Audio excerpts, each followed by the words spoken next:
இன்றைக்கி நான் துவரம் பருப்பில் வந்து வடை சுட போகிறேன். அதனால் நான் வந்து இந்த கப்பில் ஒரு கப்பு எடுத்திருக்கேன். 250 கிராம் வரும். இது நான் வந்து ஒரு அரை மணி நேரம் ஊற வச்சு நல்லா பொட்டு இல்லாமல் கழுவி எடுத்திருக்கேன். இதுக்கு வந்து இது கூட 4 வரமிளகா, 4 பல் பூண்டு,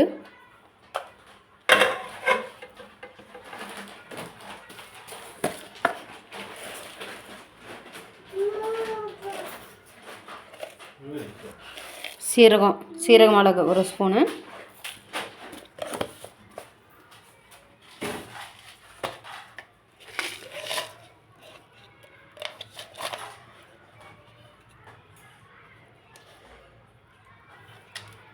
கிராம்பு 3 கிராம்பு, ஒரு பட்டை,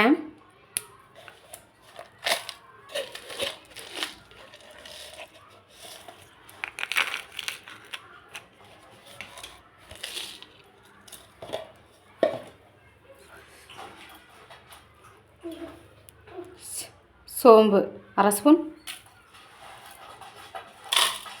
இஞ்சி ஒரு சின்ன துண்டு எடுத்திருக்கேன். அதை போட்டேன், காட்டவே இல்லை. இந்தளவுக்கு சின்ன துண்டு இஞ்சி போட்டு அரைச்சிட்டு வந்து பார்க்கலாம். நம்ம அந்த பருப்பு, மிளகா, உப்பு, பூண்டு, இஞ்சி, சீரகம், பட்டை, கிராம்பு, சோம்பு இதை போட்டு அரைச்சி எடுத்துகிட்டு வந்தாச்சு. இது தேவையான அளவு உப்பு போட்டாச்சு.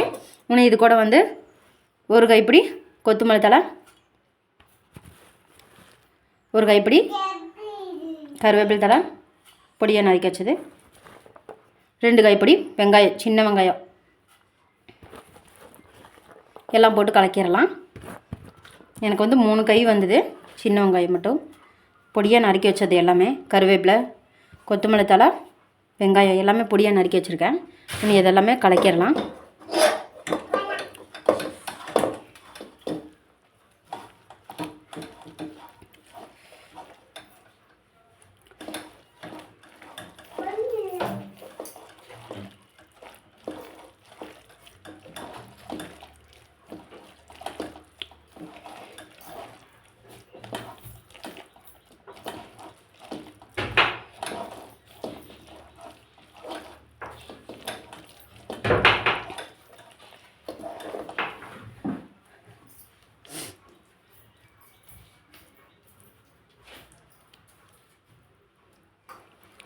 இப்போ எண்ணெய் காய வச்சு எண்ணெயில் போட்டு எடுத்துடலாம்.